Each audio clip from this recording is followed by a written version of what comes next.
Shalom, shalom, everybody. Shalom. Well, we're gonna start.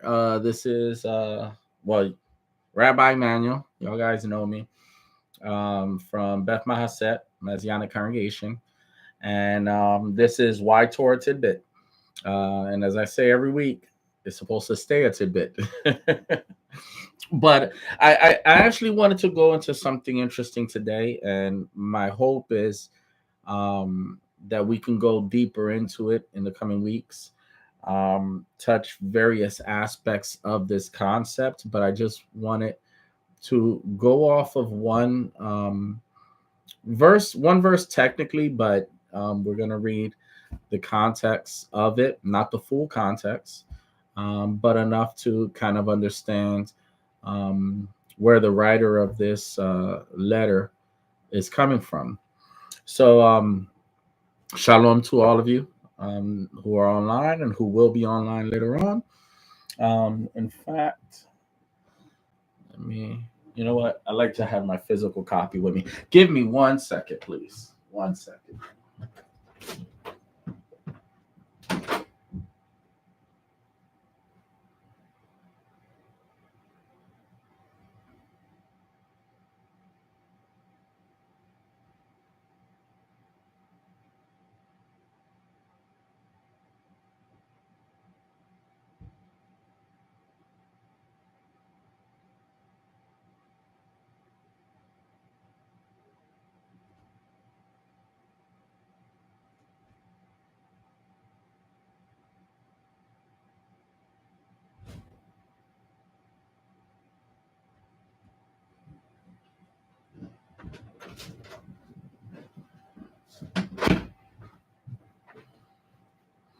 Sorry about that, fellas. Anyway, I wanted to. There was a verse that I was studying, and I wanted to just touch this concept because it's many times it's overlooked or ignored, right? And although this particular book is always read, right? In fact, even they have created a concept out of the book called the Romans Road, which is like a process of salvation, like practical steps, as far as prayer and seeking God and repentance. So this book is very popular, and I just wanted to go real quickly into, for those that may not know, obviously those who are online may know, but if anybody watched this video later on and may not be a avid reader of scriptures, the book of Romans was written by Paul, Rabbi Shaul, and he was one of the apostles, although he did not walk with the disciples during the time Messiah was walking the earth, right? His transformational process came after the fact. And even in his own words, he says, I was like one who was born out of time. So Paul was one who had a strong history in rabbinicism. He was well respected. He even considered himself to be part of one of the strictest sects among the Pharisaic community. So it's not just that he was just one of them. He was considered to be part of one of the branches that may be one of the strictest. Now, whether that's accurate or not, I don't know, right? Because sometimes we say, "Man, I'm the meanest person alive," and we know that's quite not true. But in our own mind, that may be the reality. Now, he may be completely accurate, but whatever the case is, he definitely lived prior to Messiah. He lived very strictly to the customs of the Pharisaic community. So afterwards, he had an encounter with Messiah, and everything changed for him. And some don't even like hearing that. Like, no, things didn't change. Yes, when you come encounter with Messiah, your life changed. Whether you're the strictest among the Jewish community, whether you're the strictest among the Christian community, whether you are the most secular among secular, whether you're the nicest person on the planet, it doesn't matter where in the spectrum you may be.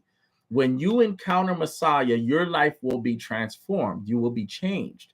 So you're not going to be the same person as the scriptures testify. You know, those who have a personal encounter with Messiah, they change. And it's not simply focused on your steps, what you do, what you don't do, if you're good or if you're bad. That's like the superficial level of transformation. But the transformation scriptures talks about is on a physical, on a spiritual, on mental, emotional, like everything in your life should be impacted by Messiah. And sometimes we compartmentalize him, right? You know, there's aspects of our life we don't mind religious people being familiar with. We don't mind him being, messing around with that areas. But there's parts of our life that sometimes, even with God, we're like, look, no disrespect, but this portion of my life off limits. Like, I don't really want to, and realistically, a lot of religious people do that, right? Unfortunately, there's a lot of people who are spiritual or who are religious or just nice, and yet they have aspects of their life that they just keep far from being touched, right? But Paul, on the other hand, got touched, right, by the Spirit and was transformed. Now, what was interesting is there's a verse that I just want to read. This was in the book of Acts, chapter 9, verse 15. It says, "But the Lord said to Ananias, go, this man," which we are speaking of, Rav Shaul, "this man is my chosen instrument to proclaim my name to the Gentiles and their kings and to the peoples of Israel." So even when Paul got impacted and transformed by the interaction with Messiah, he was blinded for 3 days. And in that time period, God sent this man Ananias to him, which was a prophet, which was a believer as well, right? And he went to him, prayed for him, healed his eyes, but he was nervous to go. And the reason he was nervous was because he heard the rumors of who this man was and what he was doing in that part, right? He was going there specifically to arrest believers, to go into people, have the right to go into people's homes and arrest them if he hears any reports that they believe in the Lord, their families, put them in prison, whatever.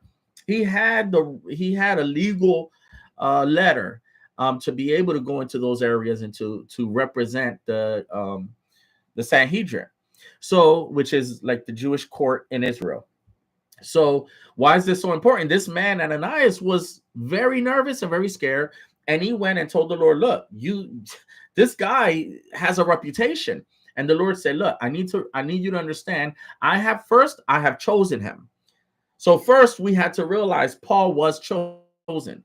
Now, not everybody likes him. Not everybody agrees with him. And in fact, there's groups of people who believes he was a heretic, but he wasn't. He was chosen by the Lord, right?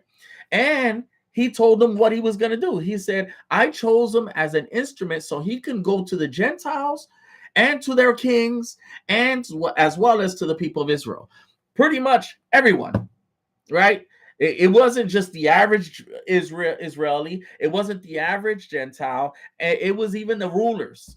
He was assigned by God to go to those people, right? And so why is this so important? Is because God sent them.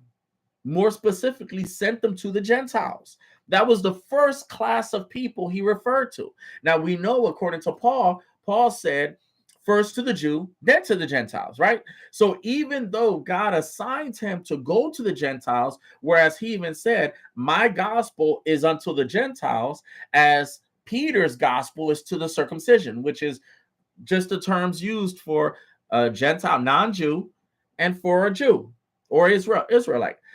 So he understood that his assignment was to the Gentiles. However, he still first went to the Jew because he understood the principle that God's desire is to turn the Jewish heart back to him, right? Now, one would say, well, isn't their heart already, if they're keeping Torah, they're doing good mitzvot, they're being nice, again, even if you have been keeping Torah your whole life and doing all the customs, tradition, and being strict about it as well, when you encounter Messiah, there is a change. There is a transformation. If you encounter Messiah and you're not changed, then there's something wrong with that picture. Very wrong. Because we are to be conformed and renewed in our minds based on what the Spirit has done through Messiah Yeshua, right? So, with this concept, I just wanted to set the standard where Paul was chosen by the Lord to go to the Gentiles. All right. Now, not all the apostles went to the Gentiles, right? But he was one of them. And that was his primary ministry. So now we go into the book of Romans. And this is where I want to go to. And again, this is supposed to be a tidbit, so I don't want to take too long. I already started late. But I want to go to chapter 11. No surprise there, right? Chapter 11.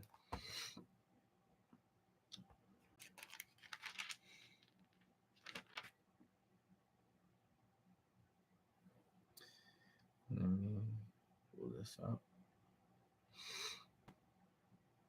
And pardon me, I got little sniffles. Shouldn't be having the sniffles, but I do. All right. And we're going to be going to verse 11. Okay. I'm going to be reading Romans chapter 11, verse 11, and I'm going to go down. I say then, have they stumbled that they shall fall? Certainly not. But through their fall, to provoke them to jealousy, salvation has come to the Gentiles. Now, if their fall is riches for the world, and their failure riches for the Gentiles, how much more their fullness? For I speak to you Gentiles, inasmuch as I am an apostle to the Gentiles. I magnify my ministry, if by any means I may provoke to jealousy those who are my flesh, and save some of them. For if their being cast away is the reconciliation of the world, what will their acceptance be but life from the dead? For if the first fruit is holy, the lump is also holy. And if the root is holy, so are the branches. And if some of the branches were cut off, and you, being a wild olive tree, were grafted in among them, and with them became a partaker of the roots and fatness of the olive tree, do not boast against the branches. But if you do boast, remember that you do not support the root, but the root supports you. You will say then, branches were cut off that I may be grafted in. Well said. Because of unbelief they were broken off, and you stand by faith. Do not be haughty, but fear. For if God did not spare the natural branches, he may not spare you either. Therefore, consider the goodness and severity of God on those who fell, severity, but towards you, goodness. If you continue in his goodness, otherwise you also will be cut off. And they also, if they do not continue in unbelief, will be grafted in, for God is able to graft them in again. For if you were cut off of the olive tree, which is wild by nature, and were grafted contrary to nature into a cultivated olive tree, how much more will those who are natural branches be grafted into their own olive tree? Now, the part that I wanted to focus on, and one translation versus another, is this one where it said, well said, because of unbelief, they were broken off, and you stand by faith. Do not be haughty, but fear. In some variations, instead of saying fear, it says be at awe. Be at awe, right? That word can be understood as trembling, fear. It could be understood as respect, reverence, right? But more importantly, it's focused on the fact that it's making it clear that we need to be very careful, right? Those who have come from the nations, right, need to be very careful, because just as um, cultivated branches, meaning Jewish people, Israelites, right, were broken off of their own olive tree, then we need those who are being grafted in need to be very careful that they understand, I'm not being integrated into this tree because I am native to it, but it's by mercy, it's by grace, it's by a design, right? Because if God strategically removed certain branches so that other branches could be grafted in, made room for them, right? But any tree that you are grafting in, you got to regraft the branches back in. I mean, that's part of the process so the tree can flourish. You're not just removing branches randomly. Why remove one branch to put another one if they're both going to do the same exact thing? But the concept of being at all, um, you know, uh, when you think about the process of grafting in, or think about the process of salvation, right? Because there has been some that have asked the question, well, are we who are Gentiles, the people who are Gentiles, non-Jews, do you become Israel after coming to faith in Messiah? And there are many that would say, well, no, Israel and the church are separate entities, and they'll go into verses, that talks about Israel have been broken off and Israel has been rejected. Israel needs to be saved, and just these concepts that Israel is so horrible and evil that Paul made a separation between the two. And that's a gross misunderstanding of it. And even here in Romans 11, as Peter said, they misunderstand Paul's words to their own destructions, as they do the rest of the scriptures.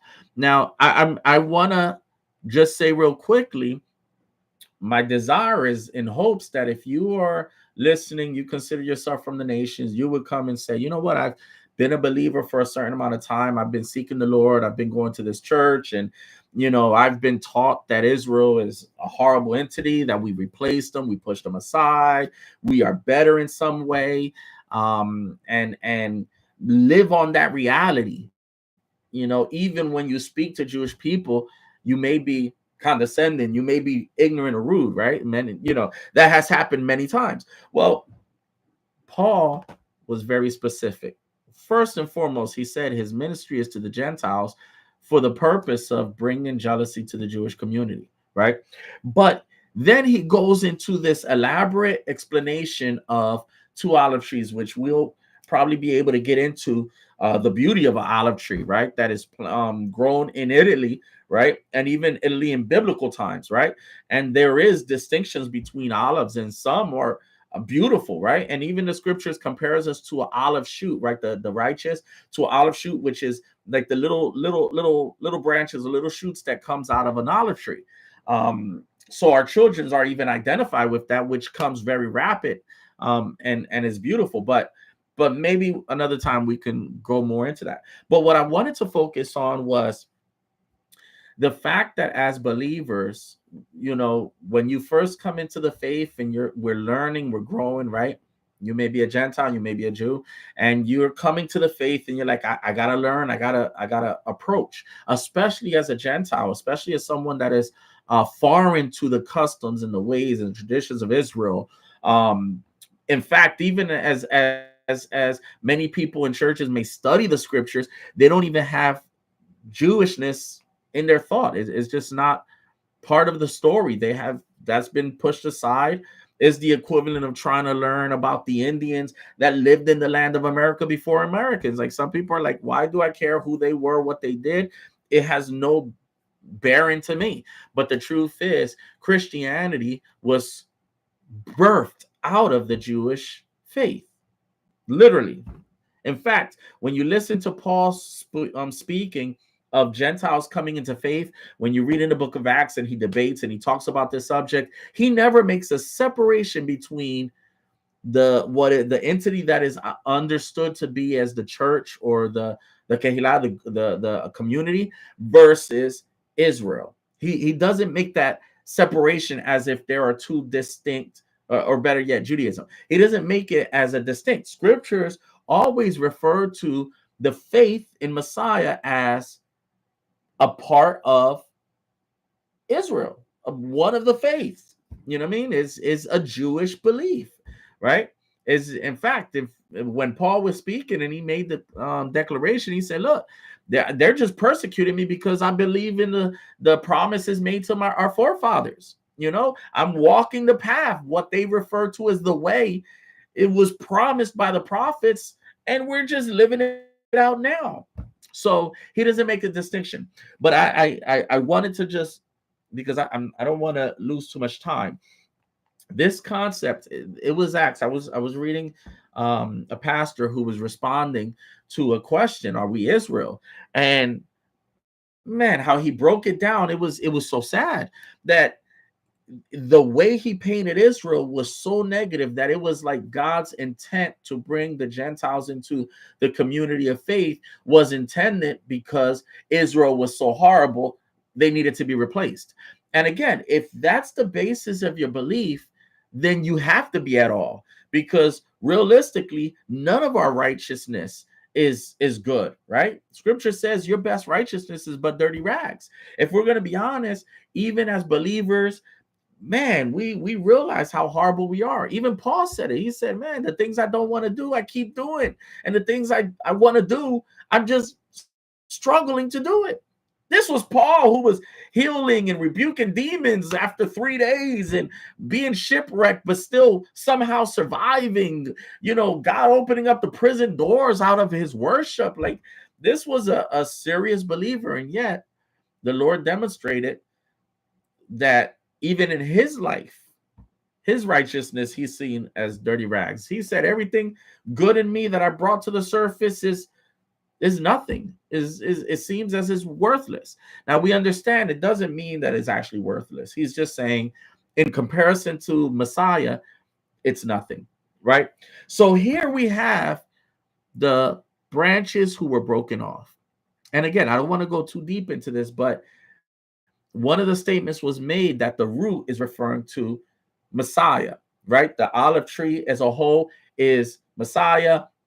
The branches are Jews. So these branches was broken off. But note what it said. It said that it was broken off and can be regathered back into it. Now, if your thought process is the Jewish community never believed in Messiah to begin with, they were never a part of Messiah, that was always a Christian thing, or a new covenant concept, then all the branches should have been on the floor from the very beginning, including the wild branches, right? Every branch should have been, because everyone had to start at some point to be grafted into Messiah, right?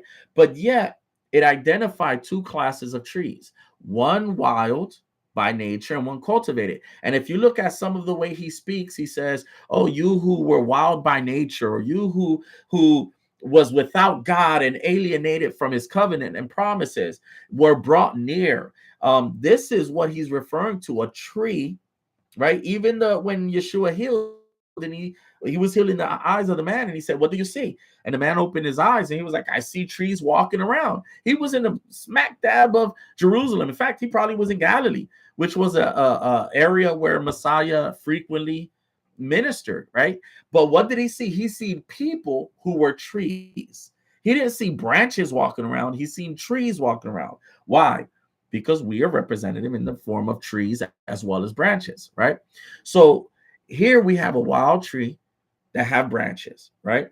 And certain branches was broken out of this wild tree and grafted into a cultivated tree. Well, what is this wild tree? Is it Hasatan, if you're saying that the cultivated one is Messiah? No. What it was is representing of a culture and a people, right? And the branches are representing in the individual people. And many were broken off. Many Gentiles were broken off the wild olive tree and grafted into a cultivated one. Well, what's cultivated?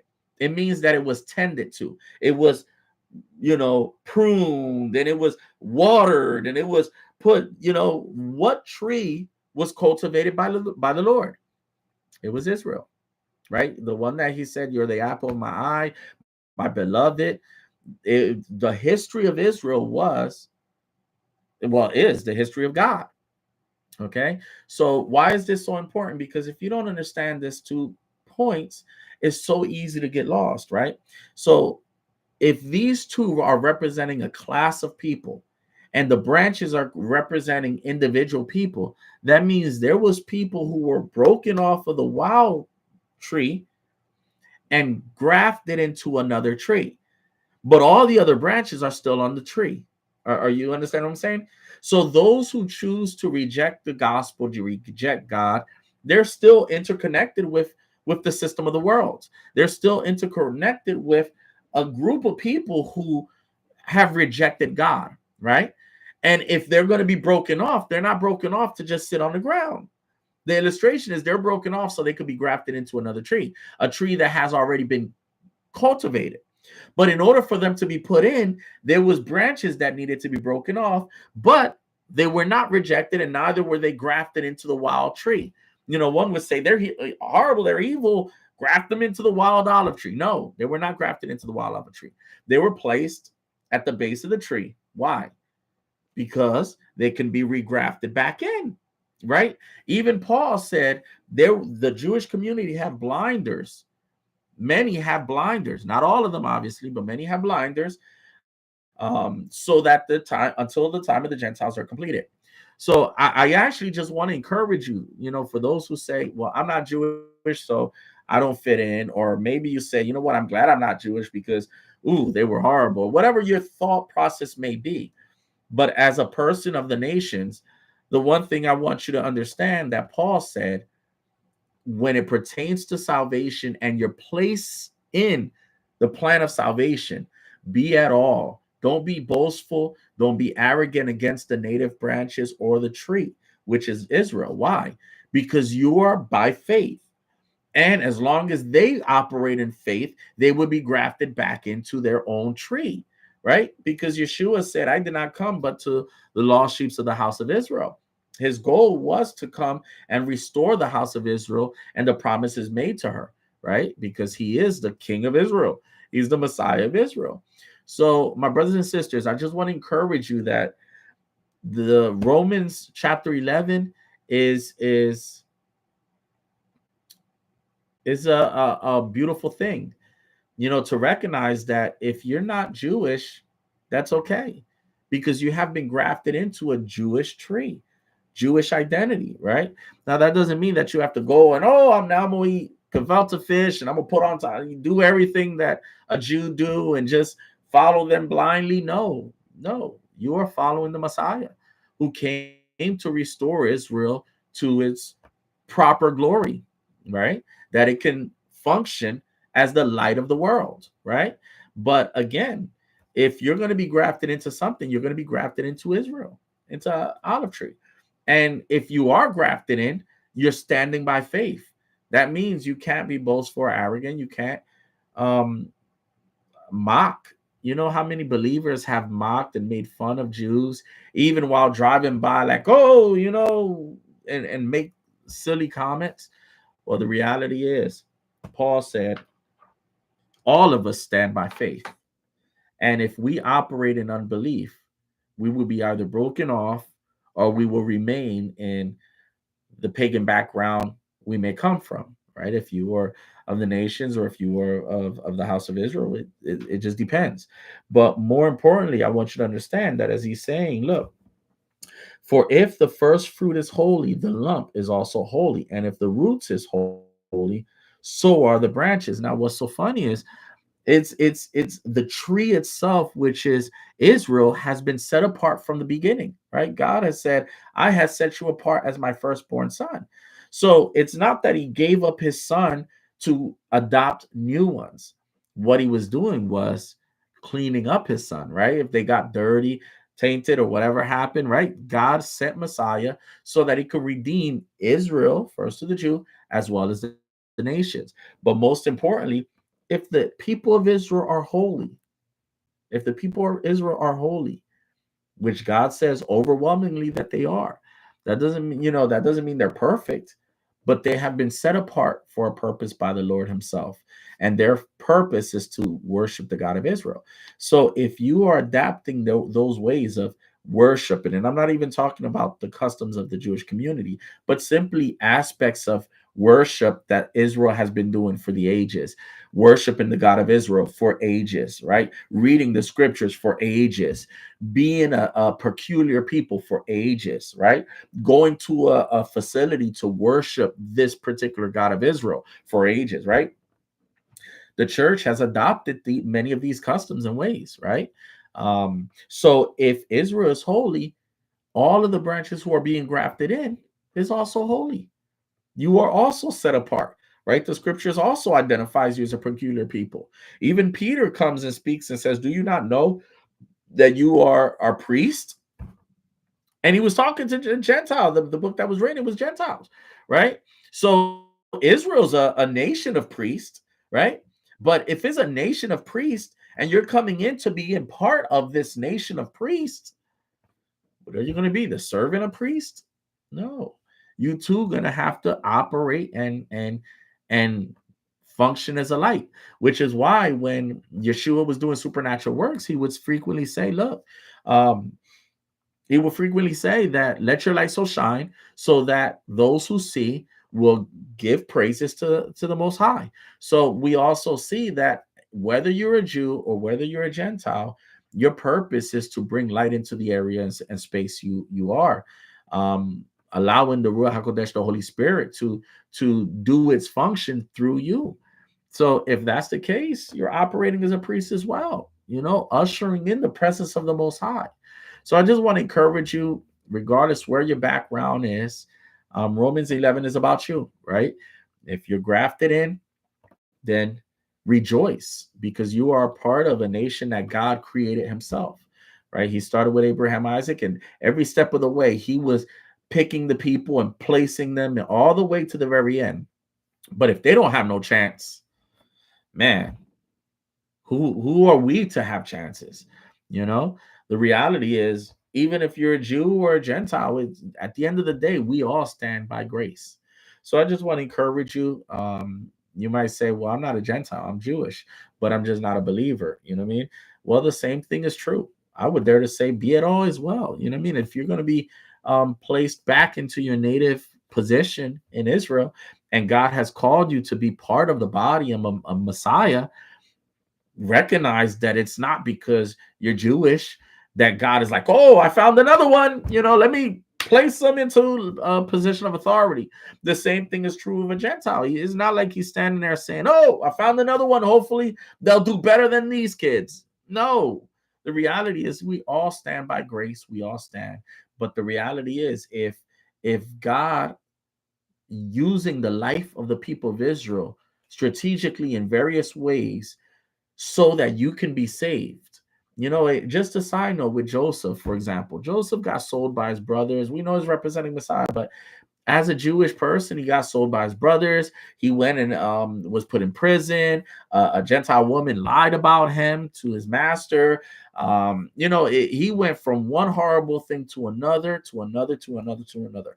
Now, it's a reflection of Messiah, but it's also a reflection of Israel, right? Because Israel had to go through all of this history because it was preserving the truth of the prophets, the truth of the scriptures, the truth of the will of the Father, right? And I don't know about you, but I don't like people changing my script. If I know I got to wake up early in the morning to go to work and I'm awake and I'm ate breakfast and I'm ready to go and the boss calls and says, look, don't come in. So I'm like, yes, but dude, I was already ready. Like, you could have called me before I woke up, right? Or if you're resting, they told you day off and your boss is like, oh, I need you to come in. Can you be here in 30 minutes? Like, dude, I had plans. You messing up my plans. Well, the truth is, imagine if your life and the life of your family, your kids, the life of your community, the life of your entire nation was scripted for the purpose of giving someone from a totally different part of the world, totally different language, totally different identity, the opportunity to have what you have, right? We see this argument when it comes to to immigrants, right? Do they have the right to come? No. Yes. What are the parameters? Do they get parameters? Could they be citizen? Could they vote for president? What could they do? And this have been an argument since day one, right? And yet people are like, man, you messing up my life and my opportunities to bring someone in. And there are those who's like, look, I don't mind my opportunities getting messed up as long as I bring someone up. It just depends where your thought process is. But the idea is, imagine everything the people of Israel had to go through for the sake of you to be able to be a part of Messiah, right? So again, it's a matter, what Paul's trying to teach is a matter of appreciating the history of the people of Israel and their struggle for the sake of bringing glory into the whole world. And one would say, well, I don't know if they fulfilled that purpose or not. They did, and they are, and they will, right? Because God is faithful. And when he has a plan, he fulfills it.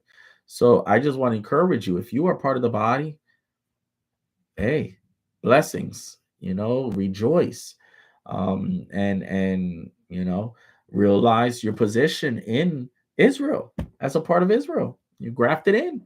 You grafted into a cultivated olive tree, right? And the branches that were broken off because of unbelief, they did not taint the entire tree. The whole tree is not rotten and broken and spoiled, right? But there were some that were broken off for the sake of you coming in. But at the end of the day, they can be grafted right back in when they believe and when the blinders are removed. Amen. So again, this is a subject that, we can go very far with, and hopefully we can go into some thoughts as far as Abraham and your position in Abraham and your placement in Abraham. But I just want to remind you again, this is a verse that many people ignore.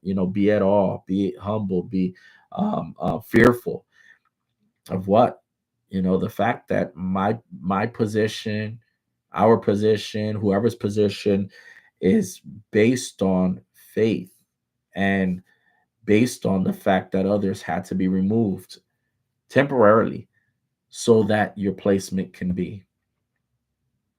Amen. So anyway, shalom, shalom. Welcome to the family.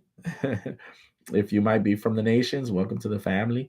And the family, Jewish family, the house of Israel. Amen. Because it is the olive tree that God is speaking of. So shalom to you all, and I'll see you next week.